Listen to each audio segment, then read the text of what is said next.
Mi hermano hizo llorar a mi hijo en medio de la noche. Lo que descubrí cambió nuestra familia para siempre. Eran las 3 de la madrugada cuando escuché los sollozos de mi pequeño Sebastián atravesando las paredes de nuestra casa. Cuando abrí la puerta de su habitación, encontré a mi hijo de 6 años temblando bajo las sábanas, las lágrimas corriendo por sus mejillas mientras repetía entre hipidos: Tío Adrián me dijo que papá va a morir pronto. Mi hermano estaba parado junto a la cama, con esa sonrisa torcida que siempre me había puesto nervioso, sus ojos brillando con algo que no era precisamente amor familiar.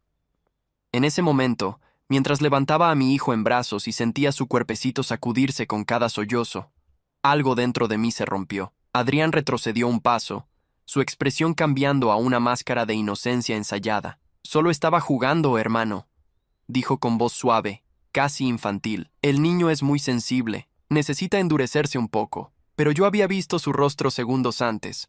Había captado ese destello de satisfacción cuando Sebastián lloraba. Mi hermano no estaba jugando. Estaba disfrutando el terror de mi hijo. Soy Santiago Vargas.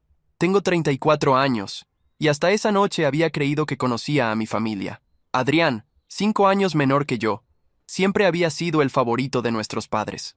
El hijo perfecto, el que nunca causaba problemas, el que siempre tenía una sonrisa encantadora para todos. Cuando perdí a mi esposa Laura en un accidente automovilístico hace 2 años, Adrián fue el primero en ofrecerse para ayudarme con Sebastián. La familia está para apoyarse, decía mientras mis padres asentían con orgullo. Durante meses lo dejé quedarse en nuestra casa, cuidando a mi hijo mientras yo trabajaba turnos dobles como ingeniero industrial para mantener las deudas bajo control. Pero esa madrugada, con mi hijo temblando en mis brazos y susurrando palabras que ningún niño de 6 años debería conocer, comprendí que había dejado entrar a un lobo disfrazado de cordero. Lo que no sabía entonces era que este incidente era solo la punta del iceberg. En las próximas semanas descubriría una verdad tan perturbadora sobre mi hermano que haría que toda mi familia se tambaleara hasta sus cimientos.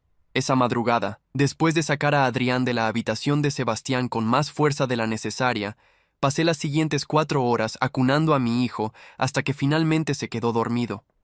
Sus últimas palabras antes de cerrar los ojos fueron: «Papá, ¿de verdad te vas a ir al cielo como mamá?». Cada sílaba era un cuchillo en mi pecho. Cuando bajé las escaleras al amanecer, Adrián estaba en la cocina preparando café como si nada hubiera pasado, silbando una melodía alegre que me hizo rechinar los dientes. «Tenemos que hablar», dije, mi voz sonando más fría de lo que pretendía. Mi hermano se volteó con esa sonrisa despreocupada que ahora me resultaba nauseabunda. «Claro, hermano. ¿Café?». Rechacé su oferta con un gesto brusco. «¿Por qué le dijiste eso a Sebastián? ¿Qué diablos estabas pensando?». La expresión de Adrián cambió ligeramente. Un microsegundo donde vi algo oscuro cruzar sus facciones antes de que la máscara regresara. «Ya te lo dije, estaba jugando. Los niños necesitan enfrentar sus miedos. No puedes sobreprotegerlo toda la vida porque perdió a su mamá». La frialdad con la que pronunció esas palabras sobre Laura me dejó sin aliento. Mi esposa murió hace 2 años, Adrián. Mi hijo todavía tiene pesadillas. Y tú decides que es buen momento para decirle que su papá también va a morir pronto. Mi hermano se encogió de hombros, un gesto tan casual que sentí mis puños cerrarse involuntariamente. «Todos vamos a morir algún día, Santiago. Es solo la verdad». Hubo algo en su tono, una ligereza casi burlona, que me hizo ver rojo por un momento. «Quiero que te vayas de mi casa», dije finalmente, cada palabra pesando como plomo. «Hoy mismo». Por primera vez, la máscara de Adrián se deslizó completamente. Sus ojos se endurecieron, su boca se torció en una línea delgada. «¿En serio vas a reaccionar así por una pequeñez? Mamá y papá van a estar muy decepcionados de ti». Ahí estaba, la amenaza velada que siempre usaba. Nuestros padres, Ernesto y Beatriz Vargas, habían convertido a Adrián en su niño dorado desde que nació. Todo lo que él hacía era perfecto, mientras que yo siempre había sido el hijo problemático, el que tomaba decisiones equivocadas según ellos. Pero esta vez me mantuve firme. «No me importa lo que piensen. Esto es mi casa y mi hijo. Te vas hoy». Adrián dejó la taza de café sobre el mostrador con tanta fuerza que el líquido se derramó. «Vas a lamentarlo, hermano», dijo en voz baja, tan baja que casi no la escuché. Luego subió las escaleras hacia la habitación de invitados donde había estado viviendo los últimos 8 meses. 2 horas después, se marchó con sus maletas, pero no sin antes llamar a nuestros padres y contarles su versión de los eventos. Para el mediodía, mi teléfono no paraba de sonar. Primero fue mi madre, Beatriz, con su voz aguda de decepción. Santiago, ¿cómo puedes echar a tu hermano a la calle por algo tan insignificante? Adrián está destrozado. Dice que solo estaba jugando con Sebastián, y tú lo malinterpretaste todo. Intenté explicarle lo que realmente había pasado, pero ella me interrumpió constantemente. Siempre has sido muy dramático. Adrián ha sido un ángel ayudándote con el niño mientras tú trabajas todo el día, y así es como le pagas. La conversación terminó con ella colgándome cuando intenté defender mi posición. Luego llamó mi padre, Ernesto, con un tono más autoritario. Necesitas reconsiderar tu decisión, Santiago. Tu hermano está viviendo en un hotel ahora, gastando dinero que no tiene. La familia se apoya mutuamente, especialmente en tiempos difíciles. Cuando mencioné que Sebastián había estado llorando durante horas por lo que Adrián le dijo, mi padre suspiró con impaciencia. Los niños lloran por todo. Sebastián necesita un hombre fuerte en su vida que le enseñe a ser más duro. Adrián estaba tratando de ayudar a su manera. La conversación siguió en círculos hasta que finalmente le dije que mi decisión era final y colgué. Durante los siguientes días, el silencio de mi familia fue ensordecedor. Ninguna llamada, ningún mensaje. Sebastián preguntaba por su tío ocasionalmente, pero cada vez que lo hacía, su voz temblaba ligeramente. Una noche, mientras lo acostaba, me preguntó: «Papá, ¿es verdad que cuando la gente se enoja mucho con alguien, pueden hacer que cosas malas le pasen?» La pregunta me heló la sangre. «¿Por qué preguntas eso, campeón?» Mi hijo se encogió en la cama, sus ojos enormes en la penumbra de su habitación. «Tío Adrián me dijo que él podía hacer que te pasaran cosas malas si yo no me portaba bien, que él sabía secretos». Esa revelación me dejó congelado. ¿Qué clase de secretos podría tener Adrián? ¿Y por qué usaría eso para asustar a un niño de 6 años? Traté de calmar a Sebastián, asegurándole que nadie podía hacerle daño a papá, pero mientras lo veía dormirse, mi mente no podía dejar de dar vueltas.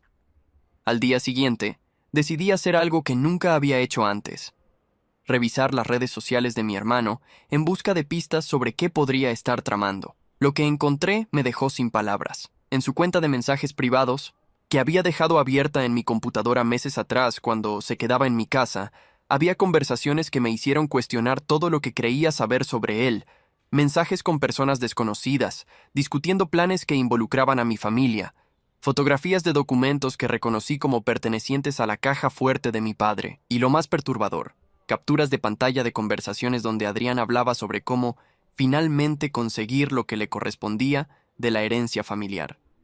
Pero había algo más, algo que hacía que todo lo anterior pareciera insignificante.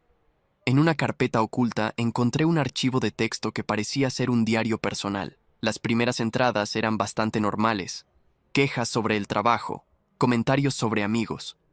Pero conforme avanzaba en las fechas, el contenido se volvía cada vez más oscuro. Había entradas sobre cómo manipular a nuestros padres para que lo favorecieran más, sobre cómo había saboteado sutilmente mis relaciones anteriores antes de conocer a Laura. Y lo más escalofriante, una entrada fechada 3 días antes del accidente que le quitó la vida a mi esposa. Mi corazón latía tan fuerte que podía escucharlo en mis oídos mientras leía esas líneas. «Hoy revisé los frenos del auto de Santiago», decía la entrada. «Solo un pequeño ajuste, nada que pudiera probar algo. Si Laura no hubiera insistido en llevarse mi auto esa mañana, porque el de ellos hacía ruido». El resto de la entrada se volvía confusa, llena de justificaciones y excusas, pero el mensaje era claro. Mi hermano había manipulado mi vehículo. Laura había muerto porque tomó mi auto ese día en lugar del suyo. Las manos me temblaban tanto que casi tiro la laptop al suelo. Todo este tiempo, había pensado que el accidente fue solo eso, un accidente. Un fallo mecánico inexplicable que los investigadores nunca pudieron determinar con certeza. Pero ahora sabía la verdad. Mi hermano había causado la muerte de mi esposa, aunque probablemente yo era el objetivo original. Y peor aún, no mostraba ni un ápice de remordimiento en sus palabras. Solo parecía molesto porque su plan había salido mal. Me quedé paralizado frente a la pantalla durante lo que parecieron horas, releyendo esas líneas una y otra vez, esperando que las palabras cambiaran, que mi cerebro hubiera malinterpretado lo que decían, pero no había error posible. Adrián había matado a Laura. Mi hermano había destruido mi familia, había dejado a mi hijo sin madre, y luego había tenido el descaro de instalarse en mi casa, de cuidar a Sebastián, de hacerse pasar por el tío perfecto mientras dormía bajo mi techo. La rabia que sentí en ese momento fue diferente a cualquier cosa que hubiera experimentado antes. No era la furia explosiva que te hace gritar o romper cosas. Era algo frío, calculado, que se asentó en mi pecho como un bloque de hielo. Mis manos dejaron de temblar. Mi respiración se normalizó, y por primera vez en 2 años, vi todo con una claridad absoluta. Tomé capturas de pantalla de cada conversación, cada entrada del diario, cada fotografía comprometedora. Guardé todo en 3 memorias USB diferentes y en mi nube personal. Luego, llamé a mi mejor amigo desde la universidad, Javier Ramos, quien trabajaba como detective privado. «Necesito que investigues a alguien», le dije cuando contestó, mi voz sonando extrañamente calmada incluso para mí. A mi hermano Adrián. Javier conocía a mi familia desde hacía años. Había estado en mi boda, en el funeral de Laura. Hubo una pausa larga antes de que respondiera. «¿Qué pasó, Santiago?» No le di muchos detalles por teléfono, solo le dije que había encontrado información preocupante y que necesitaba que verificara algunas cosas. Quedamos de vernos esa misma tarde en su oficina. Mientras tanto, tenía que actuar normal. Llevé a Sebastián a la escuela como todos los días. Besé su frente cuando se bajó del auto. Le dije que lo amaba. Mi hijo me miró con esos ojos grandes que heredó de su madre y dijo, «Yo también te amo, papá. ¿Ya no estás triste por lo del tío Adrián?» Le aseguré que todo estaba bien, que papá solo necesitaba tiempo para pensar. Pero por dentro, cada célula de mi cuerpo gritaba venganza. En la oficina de Javier esa tarde, le mostré todo lo que había encontrado. Mi amigo leyó cada documento con expresión cada vez más sombría, su mandíbula apretándose con cada párrafo. Cuando terminó, se recostó en su silla y soltó un silbido bajo. «Santiago, esto es evidencia de negligencia criminal, posiblemente homicidio involuntario.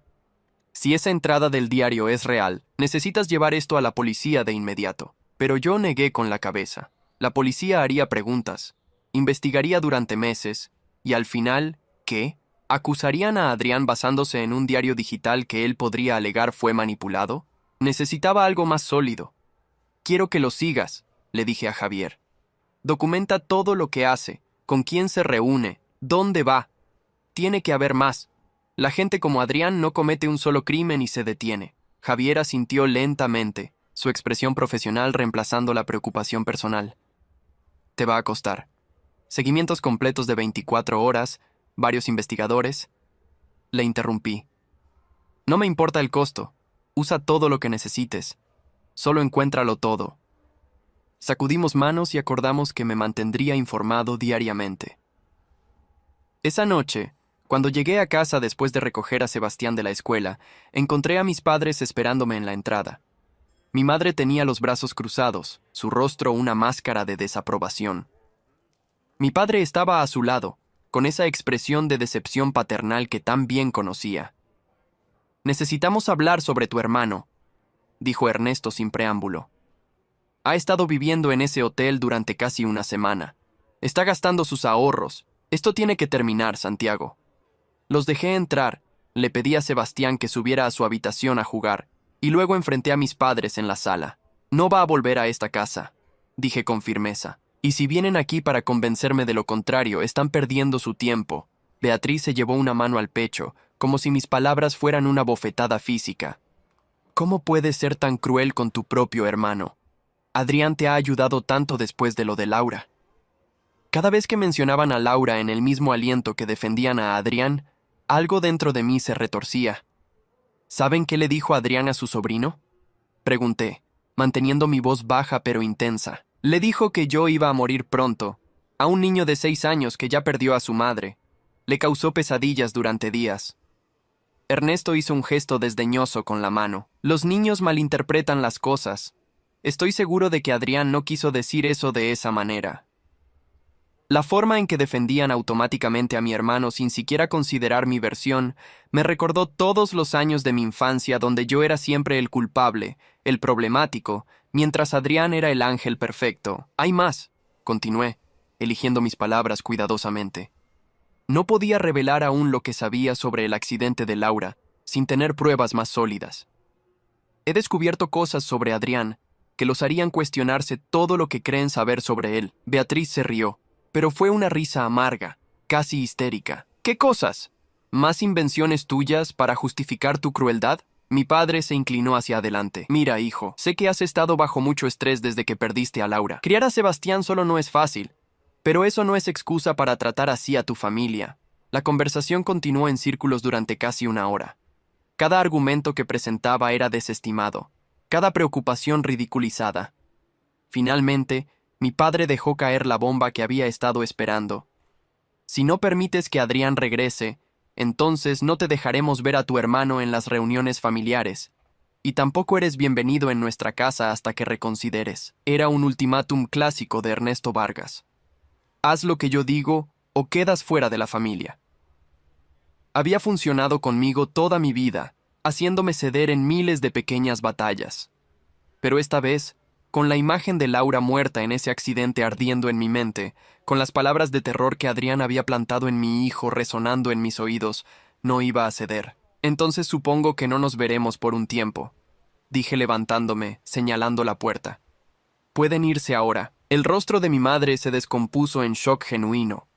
Nunca me había plantado así ante ellos. Ernesto se puso de pie lentamente, su expresión endureciéndose. Vas a arrepentirte de esto, Santiago. La familia es lo único que tenemos en este mundo, pero mientras los veía salir de mi casa, solo podía pensar que la familia también puede ser lo más peligroso que tenemos.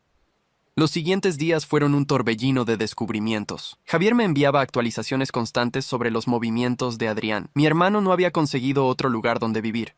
En cambio, se había mudado directamente a la casa de nuestros padres, donde lo recibieron con los brazos abiertos.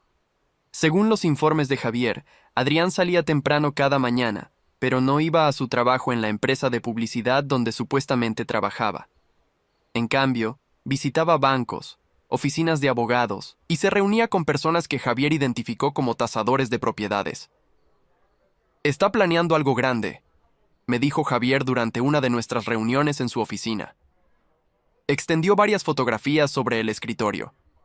En una, Adrián salía de un banco con un sobre grueso. En otra, estaba en un café con un hombre que Javier identificó como Héctor Maldonado, un abogado con reputación cuestionable conocido por ayudar a clientes a manipular herencias y testamentos. Este tipo Maldonado es especialista en casos de sucesión. ¿Tus padres tienen propiedades valiosas? La pregunta me hizo pensar. Mis padres tenían su casa, que valía bastante bien porque estaba en una zona que se había revalorizado mucho en los últimos años. También tenían una pequeña cabaña en las montañas que mi abuelo les había dejado, y algunas inversiones que mi padre había mencionado vagamente a lo largo de los años. Nada extraordinario, pero definitivamente suficiente para que alguien codicioso se interesara. ¿Crees que está tratando de manipular su testamento?, le pregunté a Javier. Mi amigo se encogió de hombros. No puedo saberlo con certeza sin más información. Pero los movimientos de tu hermano tienen todas las características de alguien preparando un golpe financiero. Esa noche, algo cambió. Recibí una llamada de mi tía Patricia, la hermana menor de mi padre. Patricia siempre había sido diferente al resto de la familia Vargas, más directa, menos dispuesta a ignorar problemas familiares. Santiago, necesito contarte algo, dijo sin preámbulos. Pero tienes que prometerme que no le dirás a nadie que te lo conté. Le prometí y ella continuó. Adrián visitó a tu padre hace 3 días con un abogado. Convencieron a Ernesto de actualizar su testamento. Tu padre está bastante enfermo, Santiago. No sé si lo sabías. Mi estómago se retorció. ¿Enfermo? ¿Qué quieres decir? Patricia suspiró profundamente. Tiene un problema cardíaco. Los doctores le han dicho que necesita cirugía pronto, pero tu padre es terco y está retrasando el procedimiento. Adrián lo sabe y está usando eso para presionarlo. La manipulación de mi hermano alcanzaba niveles que no había imaginado posible. ¿Qué cambió en el testamento?, pregunté, aunque parte de mí ya conocía la respuesta. Todo va para Adrián ahora, respondió Patricia con voz tensa. La casa, las inversiones, la cabaña, todo. Te dejaron completamente fuera, Santiago. Adrián les dijo a tus padres que tú ya no consideras parte de la familia, que los has rechazado. Dijo que solo él se preocupa por ellos en su vejez. Era brillante de una manera retorcida. Adrián había usado mi negativa a ceder en el asunto de Sebastián para pintarme como el hijo desagradecido, y luego había manipulado a mis padres enfermos y ancianos para que cambiaran su testamento a su favor. Hay más, continuó Patricia. Adrián le ha estado dando a tu padre unas vitaminas especiales. Dice que son para el corazón, que un amigo médico se las recomendó. Pero tu padre ha estado empeorando desde que empezó a tomarlas. Los dolores de pecho son más frecuentes, se cansa más fácilmente. Un escalofrío recorrió mi espina dorsal. ¿Estás diciendo lo que creo que estás diciendo? Patricia hizo una pausa larga. No lo sé con certeza, pero conozco a mi hermano. Ernesto nunca habría cambiado su testamento tan drásticamente si estuviera en su sano juicio. Y estos problemas de salud que empeoran justo cuando Adrián se muda con ellos. Es demasiada coincidencia. Colgué con Patricia y de inmediato llamé a Javier. Necesito que consigas una de esas vitaminas que mi hermano le está dando a mi padre. No me importa cómo lo hagas, pero necesito que las analicen en un laboratorio. Javier silbó por lo bajo. Eso va a ser complicado y caro. Le dije que no me importaba el costo. Mi padre podría ser terco y ciego respecto a Adrián, pero no merecía ser envenenado por su propio hijo. 2 días después, Javier logró obtener una de las píldoras. Tenía un contacto en la casa de mis padres, una vecina que a veces ayudaba a mi madre con la limpieza y que aceptó tomar una píldora del frasco cuando nadie la veía. Los resultados del laboratorio llegaron una semana después. La píldora contenía digital, un medicamento cardíaco legítimo, pero en dosis que, combinadas con la medicación que mi padre ya tomaba según Patricia, podían causar efectos secundarios graves: fatiga extrema, dolores de pecho, arritmias. En cantidades controladas y bajo supervisión médica, la digital es beneficiosa. Pero Adrián estaba administrándola sin conocimiento de los doctores de mi padre, creando una interacción peligrosa con su medicación real. No era suficientemente letal para llamarlo asesinato, pero definitivamente aceleraría el deterioro de la salud de mi padre. Es brillante de una manera enfermiza, comentó Javier mientras revisábamos los resultados. Si tu padre muere, parecerá su condición cardíaca natural. Nadie cuestionaría nada, y Adrián heredaría todo. Tenía todas las piezas ahora: la muerte de Laura, la manipulación del testamento, el envenenamiento lento de mi padre. Adrián no era solo un hermano celoso o egoísta, era un psicópata calculador dispuesto a matar para obtener lo que quería. Y lo más aterrador de todo era que casi lo había logrado. Si yo no hubiera encontrado ese diario, si no hubiera contratado a Javier, si Patricia no me hubiera llamado, mi hermano habría salido impune de todo. Pero ahora tenía evidencia. Tenía pruebas de sus crímenes. La pregunta era, ¿qué iba a hacer con todo esto? Podía ir a la policía, pero ¿sería suficiente? El diario podría ser cuestionado como evidencia digital manipulable. Las vitaminas adulteradas podrían ser difíciles de probar que Adrián las dio intencionalmente. Los cambios en el testamento eran legales, aunque moralmente cuestionables. Necesitaba algo más, algo irrefutable que expusiera a Adrián ante toda la familia, que no dejara lugar a dudas sobre su verdadera naturaleza.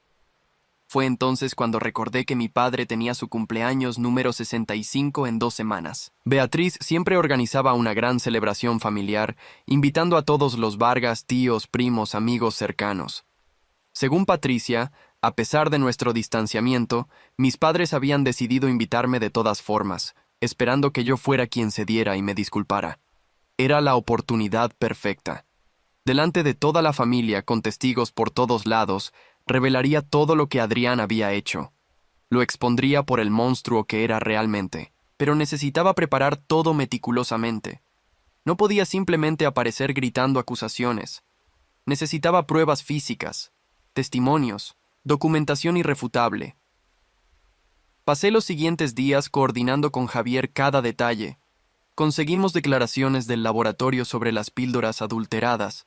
Obtuvimos copias certificadas del testamento antiguo y el nuevo para mostrar la manipulación. Javier incluso logró conseguir video de Adrián reuniéndose con el abogado Maldonado, donde discutían abiertamente sobre cómo acelerar la herencia una vez que Ernesto ya no estuviera. Las palabras de mi hermano en ese video me revolvieron el estómago. También contacté al investigador original del accidente de Laura. Le mostré la entrada del diario de Adrián sobre los frenos del auto. El detective, un hombre llamado Rogelio Campos, que se había retirado el año anterior, se mostró profundamente perturbado.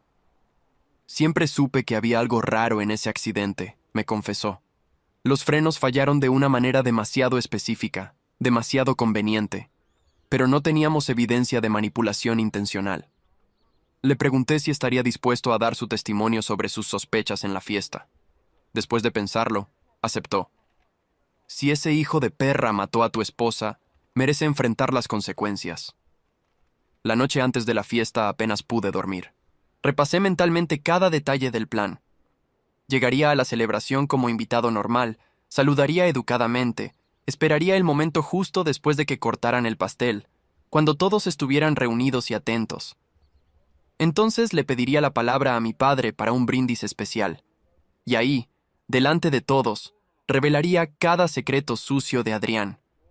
Tenía una laptop preparada con todas las pruebas digitales, carpetas con documentos impresos para distribuir, y Javier estaría presente grabando todo por si Adrián intentaba algo desesperado. Sebastián me preguntó esa mañana si íbamos a ver a los abuelos. Le dije que sí, que era el cumpleaños del abuelo Ernesto. Mi hijo se puso contento.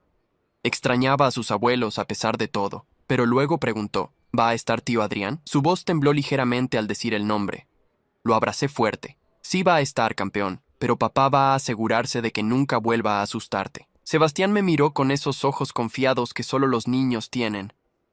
¿Lo vas a proteger de él, papá? Le prometí que sí, que papá iba a arreglar todo.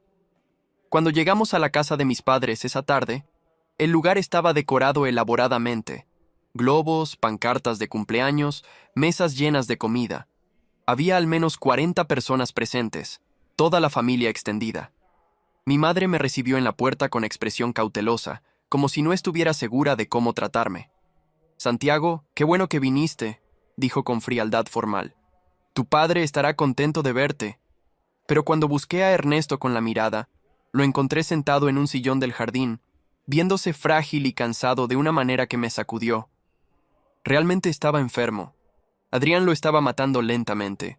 Mi hermano apareció momentos después, sosteniendo 2 copas de vino, una para él y otra que le extendió a mi padre. Lo vi darle la bebida a Ernesto con esa sonrisa encantadora que engañaba a todos. Cuando nuestras miradas se cruzaron por primera vez esa tarde, Adrián me saludó con un gesto de cabeza casual, como si no hubiera pasado nada entre nosotros, como si no hubiera matado a mi esposa, aterrorizado a mi hijo, o estado envenenando a nuestro padre.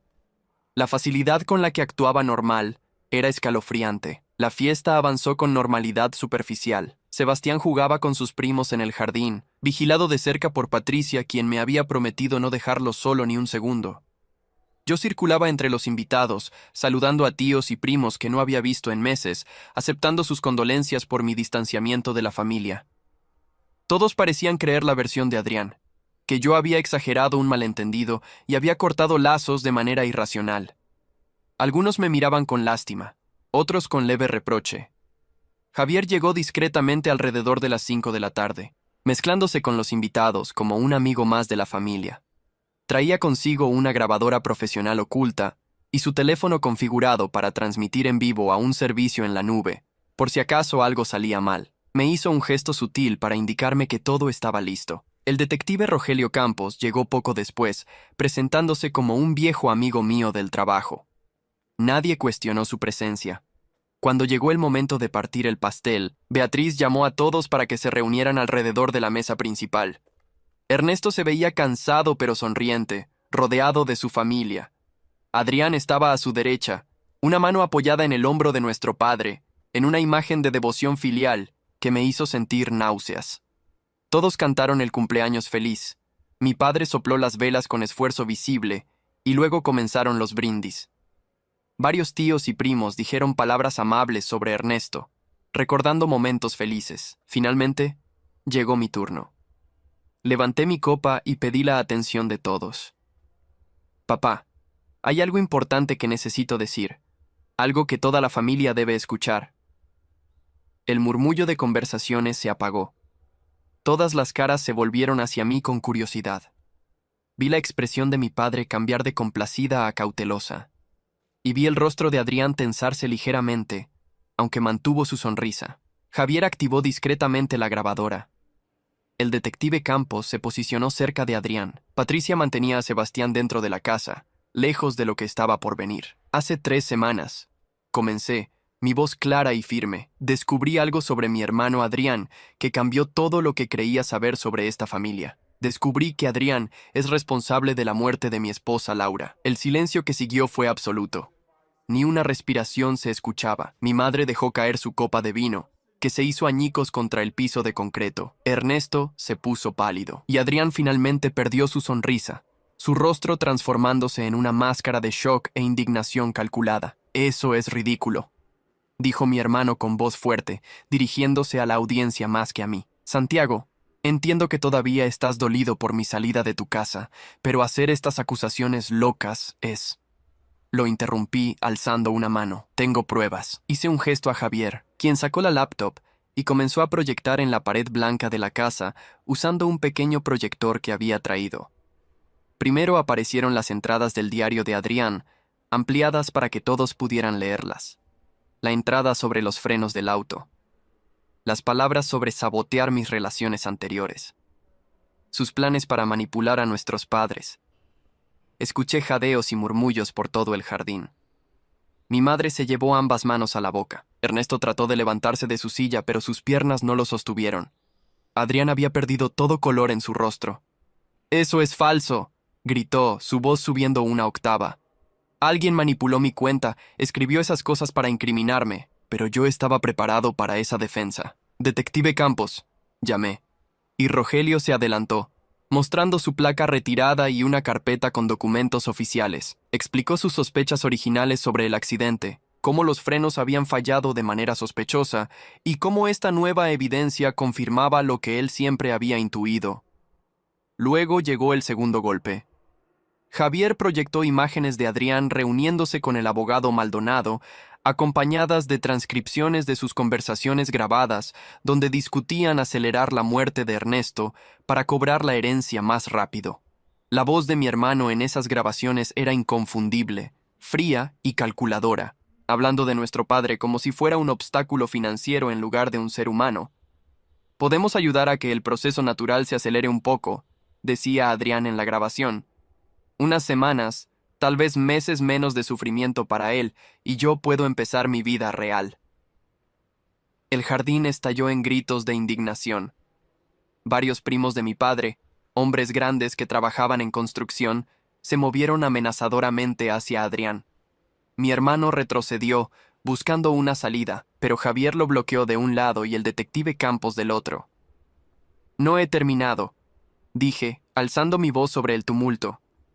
«También está el asunto de las vitaminas que Adrián le ha estado dando a papá». Saqué el informe del laboratorio y lo leí en voz alta, explicando cómo la digital estaba interactuando peligrosamente con la medicación de Ernesto, acelerando su deterioro cardíaco.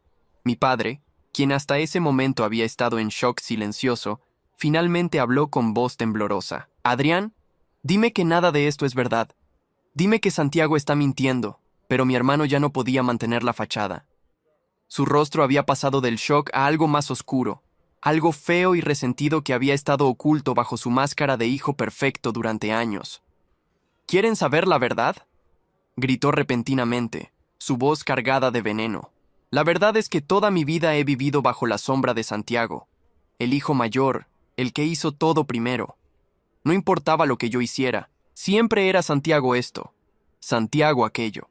Cuando Santiago se casó con esa mujer perfecta Laura», continuó Adrián, escupiendo el nombre de mi esposa como si fuera una maldición, «y tuvieron a ese niño perfecto, ustedes no paraban de compararme. ¿Cuándo vas a sentar cabeza, Adrián? ¿Cuándo vas a darnos nietos, Adrián? Todo era sobre lo que Santiago tenía y yo no».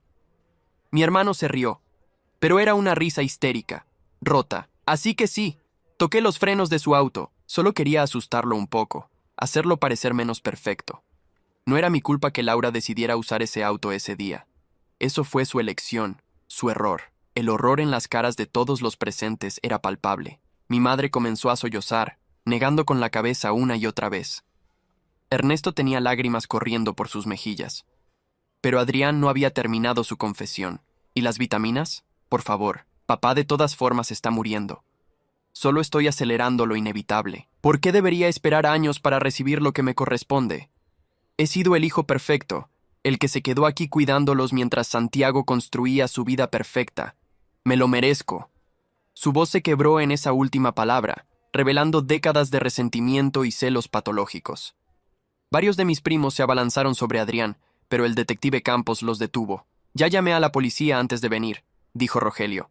Estarán aquí en minutos. Dejen que la justicia maneje esto. Como si sus palabras los hubieran invocado, se escucharon sirenas acercándose.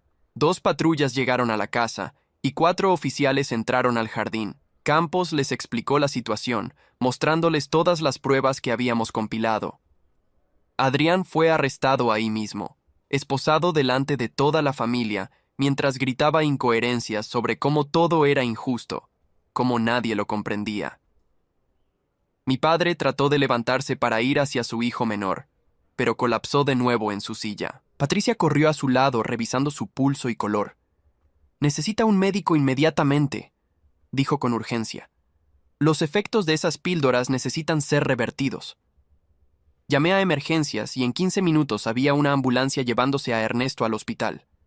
Beatriz fue con él, pero antes de subir a la ambulancia se volvió hacia mí. Su rostro estaba devastado, envejecido 10 años en una hora. «Lo siento», susurró. «Lo siento mucho, Santiago. No te creímos. Dejamos que esto pasara». No supe qué decirle. Parte de mí quería gritarle, culparla por años de favoritismo hacia Adrián que lo habían convertido en el monstruo que era. Pero viéndola ahí, rota y llorando, solo pude asentir. «Cuiden a papá», fue todo lo que dije. La ambulancia se alejó con sus luces encendiendo la oscuridad creciente. La fiesta de cumpleaños había terminado. Los invitados se dispersaron lentamente, murmurando entre ellos, mirándome con una mezcla de asombro y lástima. Había expuesto los secretos más oscuros de mi familia delante de todos, y nada volvería a ser igual. Javier se acercó y puso una mano en mi hombro. «Lo hiciste bien, hermano. Sé que fue duro, pero era necesario». Tenía razón. Si no hubiera expuesto a Adrián hoy, mi padre probablemente habría muerto en semanas, y mi hermano habría heredado todo mientras jugaba el papel del hijo devoto en el funeral. La justicia había sido dolorosa, pero era justicia al fin. Fui a buscar a Sebastián, quien había estado dentro de la casa con Patricia durante todo el evento. Mi hijo corrió hacia mí y se aferró a mis piernas. «¿Ya todo está bien, papá?», preguntó con esa fe ciega que los niños tienen en sus padres. «Sí, campeón», le dije cargándolo en mis brazos. «Todo va a estar bien ahora».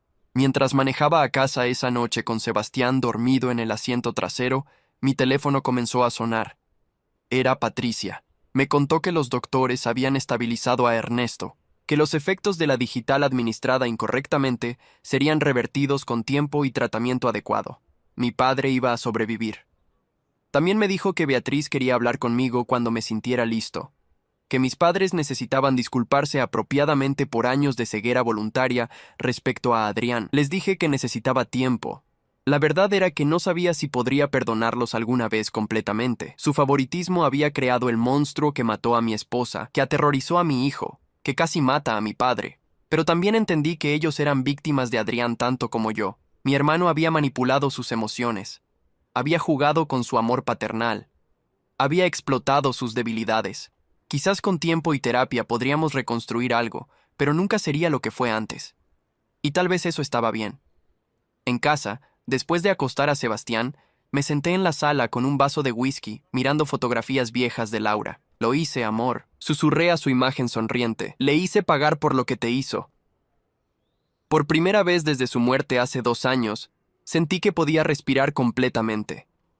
El peso de no saber qué había causado el accidente, de culparme a mí mismo por no haber revisado mejor el auto, finalmente se había levantado. Había sido Adrián todo el tiempo, y ahora Adrián enfrentaría las consecuencias. El proceso legal que siguió fue largo y complicado. Adrián contrató a un abogado caro que intentó desacreditar las pruebas, argumentando que el diario había sido manipulado, que las grabaciones eran circunstanciales, Pero había demasiadas evidencias, demasiados testigos. El detective Campos testificó sobre la naturaleza sospechosa del accidente original.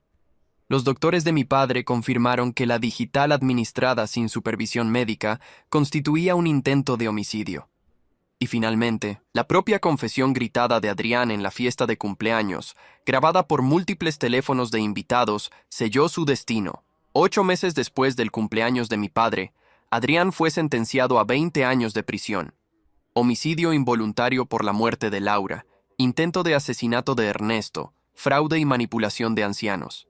Se llevaron a mi hermano esposado, gritando hasta el último momento que todo era injusto, que él era la verdadera víctima. Mientras lo veía desaparecer por las puertas de la corte, no sentí satisfacción ni tristeza. Solo un vacío extraño donde solía estar mi amor fraternal. Ernesto se recuperó lentamente de los efectos de las píldoras adulteradas. Su salud cardíaca se estabilizó una vez que sus doctores ajustaron apropiadamente su medicación real. La cirugía que había estado posponiendo finalmente se realizó con éxito. Físicamente, mi padre sobreviviría. Emocionalmente, estaba destrozado. El hijo que había considerado perfecto, que había defendido contra todas las críticas, había intentado matarlo por dinero. Ernesto tuvo que enfrentar su propia culpa por haber sido tan ciego, por haber favorecido tanto a Adrián, que creó las condiciones para esta tragedia. Mi madre también cambió después de todo esto. Beatriz, quien siempre había sido la defensora más acérrima de Adrián, cayó en una depresión profunda durante meses. Patricia me contó que Beatriz se culpaba a sí misma, que pasaba noches sin dormir repasando cada decisión que había tomado en la crianza de mis hermanos, cada vez que había castigado mis quejas sobre Adrián, cada ocasión en que había ignorado señales de alarma sobre la naturaleza real de su hijo menor. La terapia la ayudó eventualmente, pero las cicatrices permanecerían siempre. En cuanto al testamento manipulado, una vez que Adrián fue condenado, perdió legalmente cualquier derecho a heredar. Ernesto y Beatriz redactaron uno nuevo, esta vez sin manipulación externa. Me ofrecieron incluirme nuevamente, pero les pedí que en cambio crearan un fideicomiso para Sebastián. Mi hijo sería el beneficiario principal de sus bienes cuando ellos fallecieran. Yo no necesitaba su dinero, pero quería asegurarme de que Sebastián estuviera protegido en el futuro. La relación con mis padres se reconstruyó lentamente, dolorosamente. Empezamos con llamadas semanales breves, luego cenas mensuales donde Sebastián pudiera ver a sus abuelos. Con el tiempo, la herida comenzó a sanar, aunque dejó una cicatriz visible. Hablamos honestamente sobre sus años de favoritismo, sobre cómo eso me había afectado, sobre cómo había creado el terreno fértil para que Adrián se convirtiera en lo que era.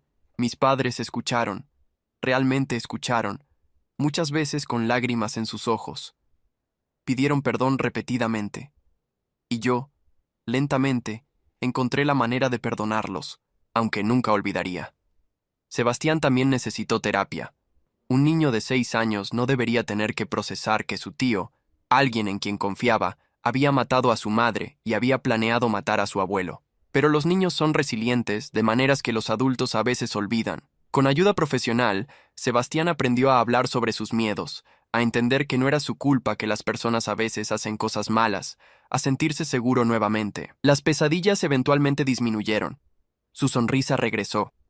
Para mí, el proceso de sanación fue diferente. Además de la terapia individual, Javier me sugirió unirme a un grupo de apoyo para personas que habían perdido seres queridos por violencia. Ahí, rodeado de otros sobrevivientes, encontré una comunidad que entendía el peso único de saber que alguien cercano había elegido deliberadamente quitarle la vida a tu ser amado. Sus historias me ayudaron a poner perspectiva en la mía. Sus estrategias de afrontamiento se convirtieron en las mías. Lentamente, el hielo en mi pecho comenzó a derretirse. 2 años después del arresto de Adrián, conocí a alguien. Elena era maestra de 2º grado en la escuela de Sebastián. Nos conocimos en una reunión de padres y maestros, donde ella mencionó lo orgullosa que estaba del progreso de mi hijo. Comenzamos a hablar más, primero sobre Sebastián, luego sobre otros temas. Elena conocía mi historia, toda la ciudad había seguido el caso, pero no me trataba como una víctima o un héroe. Me trataba como una persona, con defectos y fortalezas, tratando de seguir adelante. Nuestro romance fue lento, cuidadoso. Yo venía con mucho equipaje, un hijo que había perdido a su madre, una familia rota, un hermano en prisión por asesinato, pero Elena fue paciente, conoció a Sebastián gradualmente. Dejó que mi hijo estableciera el ritmo de su relación. Para mi sorpresa y alivio, Sebastián la adoró desde el principio. Elena no intenta reemplazar a mamá, me dijo una noche, con esa sabiduría sorprendente que a veces muestran los niños. Ella es solo Elena, y eso está bien. El día que le propuse matrimonio a Elena, 2 años después de nuestro primer café juntos, lo hice con Sebastián presente. Quería que mi hijo supiera que estábamos formando una nueva familia juntos, que su opinión importaba, que nadie estaba siendo reemplazado sino que estábamos creciendo. Sebastián aplaudió cuando Elena dijo que sí, y los tres nos abrazamos en el mismo parque donde Laura y yo solíamos llevar a nuestro bebé los domingos. Era un círculo cerrándose, una nueva vida comenzando sin olvidar la anterior. Ernesto y Beatriz vinieron a la boda. Caminaron conmigo por el pasillo en lugar de solo mi padre, un reconocimiento de que ambos habían contribuido a hacerme quien era, con todos mis defectos y fortalezas. Fue emotivo verlos ahí, envejecidos por lo que habíamos pasado como familia, pero presentes y apoyando esta nueva etapa. Patricia fue la madrina de honor, un guiño a su papel crucial en exponer la verdad sobre Adrián. Javier fue mi padrino, porque sin él nada de esto habría sido posible. Adrián envió una carta desde prisión el día de mi boda. No la leí entonces, estaba demasiado feliz para dejar que su toxicidad entrara. Pero semanas después, con Elena a mi lado para apoyo, finalmente la abrí. Esperaba más manipulación, más justificaciones, más culpar a otros. Lo que encontré me sorprendió. Era una disculpa, real, sin excusas. Adrián admitía lo que había hecho, reconocía el daño que había causado, aceptaba que merecía estar donde estaba. Pedía no perdón, sabía que no lo merecía, sino solo que supiera que finalmente entendía la magnitud de sus crímenes. No le respondí. Quizás algún día lo haría, pero no ese día. La carta fue guardada en un cajón, reconocida pero no procesada aún. Adrián tendría que vivir con las consecuencias de sus acciones y yo tenía que vivir mi vida. Esa era la justicia más pura. Él atrapado en su propia locura y culpa, mientras yo seguía adelante hacia la felicidad. Han pasado 5 años desde aquella noche cuando encontré a Sebastián llorando en su cama. 5 años desde que descubrí la verdad sobre mi hermano. Mi hijo ahora tiene 11 años. Es un niño brillante y amable que ama los videojuegos y el fútbol. Tiene una hermana menor, Valeria, de 2 años, fruto de mi matrimonio con Elena. Sebastián es un hermano mayor maravilloso, protector pero cariñoso, y veo en él todo lo que Adrián nunca fue. Ernesto y Beatriz son abuelos devotos ahora, compensando quizás sus errores pasados con amor incondicional hacia sus nietos. Han aprendido de sus errores de favoritismo, tratando a Sebastián y Valeria con la misma atención y cariño. A veces los veo mirando a mis hijos con una mezcla de alegría y arrepentimiento, sabiendo lo que perdieron al ser tan ciegos con Adrián, pero agradecidos de tener esta segunda oportunidad. Mi carrera floreció después de todo el caos. Cambié de trabajo a una empresa que valoraba el equilibrio entre vida laboral y personal, que entendía que yo era padre primero y empleado segundo. Las promociones vinieron naturalmente cuando pude enfocarme en mi trabajo sin la constante distracción de problemas familiares. Económicamente, estamos más que bien. Emocionalmente, estamos sanando. En cuanto a Adrián, sigue en prisión. Le quedan 15 años de su sentencia. Patricia, que lo visita ocasionalmente por compasión más que por amor, me cuenta que mi hermano ha cambiado genuinamente, que la terapia obligatoria y el tiempo para reflexionar lo han transformado en alguien que finalmente entiende la gravedad de lo que hizo, que llora cuando habla de Laura, de lo que me quitó, de cómo destruyó nuestra familia. Parte de mí quiere creer que es real, que mi hermano encontró redención en el fondo de su propio infierno. Pero otra parte, la parte que todavía duele cuando veo a Sebastián y pienso en cómo Laura se está perdiendo verlo crecer, esa parte no puede perdonar. Y está bien no perdonar. He aprendido en terapia que el perdón no es obligatorio para seguir adelante. Puedo construir una vida feliz, plena, sin nunca perdonar a Adrián por lo que hizo. Esa es mi elección, mi derecho. Él tomó su elección cuando tocó los frenos de mi auto, cuando metió esas píldoras adulteradas en el frasco de mi padre, cuando decidió que su envidia y resentimiento eran más importantes que las vidas de las personas que supuestamente amaba. A veces, en noches tranquilas, cuando Sebastián y Valeria están dormidos y Elena está leyendo junto a mí, pienso en cómo una sola decisión puede cambiar el curso de vidas enteras. Si yo no hubiera encontrado ese diario accidentalmente, si Patricia no me hubiera llamado, si Javier no hubiera sido tan meticuloso en su investigación, Adrián probablemente se habría salido con la suya, mi padre estaría muerto, mi hermano habría heredado todo, y yo nunca habría sabido la verdad sobre la muerte de Laura. Pero la verdad salió a la luz. La justicia se aplicó, y mi familia, rota y reconfigurada, encontró una manera de seguir adelante. No somos perfectos. Llevamos cicatrices profundas que nunca sanarán completamente. Pero estamos aquí, viviendo, amando, construyendo una nueva normalidad sobre las ruinas de la antigua. Y en algún lugar, en una celda de prisión, Adrián vive con las consecuencias de sus elecciones, sin la familia que destruyó, sin el dinero que codiciaba, solo con sus pensamientos y su culpa. Esa es la verdadera justicia. No la venganza, no el sufrimiento innecesario, sino simplemente asegurarse de que las acciones tengan consecuencias. Adrián eligió el camino del egoísmo y la violencia. Ahora camina ese camino solo, mientras el resto de nosotros caminamos juntos hacia la luz. Y si hay alguna lección en todo esto, es que la familia no es solo sangre, es elección, es lealtad genuina, no ciega. Es amor que no requiere sacrificar tu integridad o la seguridad de tus seres queridos. Es saber cuándo proteger a los que amas, incluso si eso significa exponer las verdades más oscuras. Hice llorar a mi hijo esa noche hace 5 años. Pero al descubrir la verdad y actuar sobre ella, me aseguré de que Sebastián nunca volviera a llorar por miedo de alguien que debería protegerlo. Le di a mi hijo un futuro seguro, una familia que lo valora y la memoria honrada de su madre. Eso es todo lo que un padre puede hacer. Y por primera vez en años, duermo en paz sabiendo que lo hice bien.